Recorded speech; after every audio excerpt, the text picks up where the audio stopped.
E para um adulto que passou por um abuso enquanto, enfim, era criança, adolescente, talvez no momento ele não discerniu, ela não discerniu o que aconteceu ali, e já hoje ele já discerne. Porém, ainda é um tema difícil de lidar. Qual que é a recomendação para uma pessoa que está nessa posição hoje?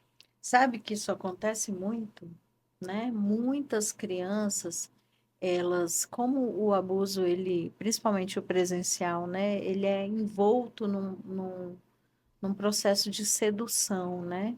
E é, muitas vezes, praticado por alguém que é íntimo da criança.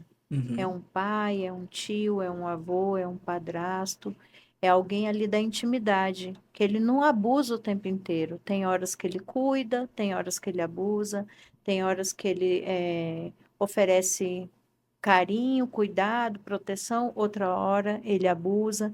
Então, isso vai causando uma confusão muito grande para a criança nos vínculos, né? Ela tem horas que ela não vai conseguir discernir que tipo de vínculo é esse, né? Isso uhum, faz parte do cuidado? Ela às vezes pode até achar que o abuso faz parte do cuidado, né?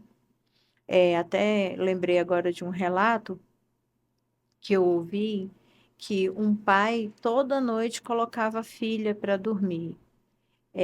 Contava uma historinha, fazia aquele ritual do sono com a criança, mas no meio do ritual ele também abusava dela. uhum, E ela não entendia que aquilo era um abuso, porque qual era a referência de cuidado, de carinho, de proteção que ela tinha? Era o pai, Uhum. né?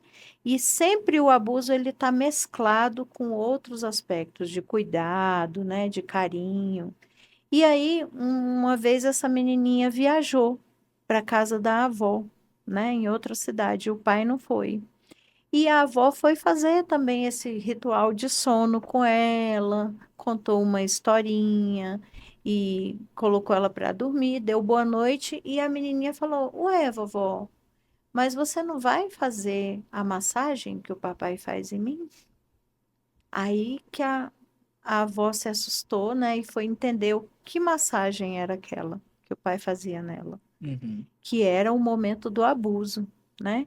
Então, Felipe, muitas crianças na infância ainda pode ser que elas não se deem conta de que elas estão sendo abusadas.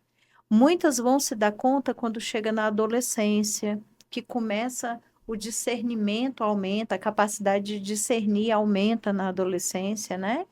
E aí eles vão juntando essas pecinhas, vão percebendo, né, que isso então isso não é normal, isso não acontece em toda a família, isso não é o ritual de sono de toda criança. E aí eles vão tendo parâmetros para se dar conta de que estavam vivendo uma situação abusiva. E às vezes, às vezes você fica adulto e se dá conta também na vida adulta.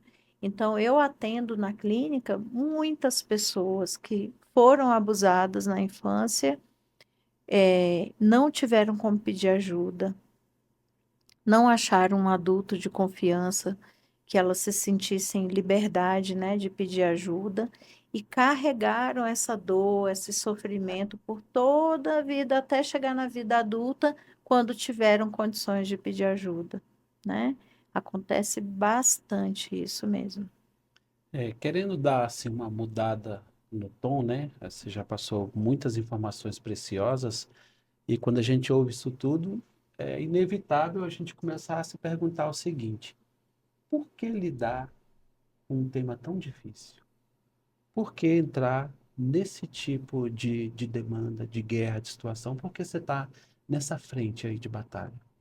Então, como eu falei no início, esse tema tem muito a ver com a minha história, né? Eu Uhum, também tive uma infância com vivências abusivas, que também me trouxeram assim uma dor intensa, né? Uma ferida grande e que eu tive que criar estratégias para lidar com isso, que eu tive que superar, né, de várias formas essas feridas. Então, a minha percepção sobre esse assunto sempre foi mais aguçada. Eu sempre tive mais curiosidade, eu sempre quis conhecer mais. Como eu sou da área da educação, né, da psicologia, eu tive acesso a mais materiais, né, técnicos sobre isso e tive mais interesse também, né? Perpassa a minha dor, né? Perpassa a minha experiência como pessoa, né? A minha vivência do passado também. E eu acho que isso gera também em mim mais compaixão das Uhum. pessoas, das crianças, dos adolescentes que vivenciam esse tipo de violência. Porque eu sei na pele o que é passar por isso, né? Eu sei exatamente a dor que isso causa, a possibilidade de não achar pessoas para pedir ajuda, lidar com todas as sequelas, com as consequências de um abuso sexual.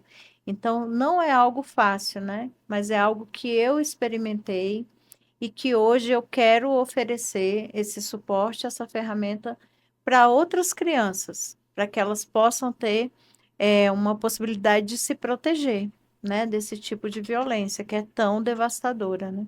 Então, hoje você oferece, quer oferecer esse suporte, né? Mas e onde você encontrou suporte, ou encontrou ajuda para lidar com essas questões? Como foi essa virada na sua vida?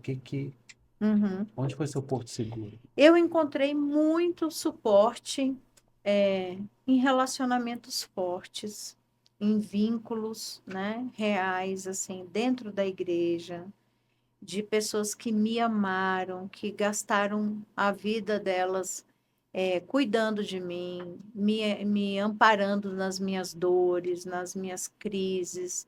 Eu também precisei fazer bastante terapia, né? A terapia é um recurso para pessoas que sofreram, né, qualquer tipo de violência, que tem dores, que tem feridas abertas, né? Então, assim, eu tive esse suporte e também no meu relacionamento com Deus, assim, o quanto eu posso desfrutar, posso dizer que Amém. eu relaciono com o Consolador, né?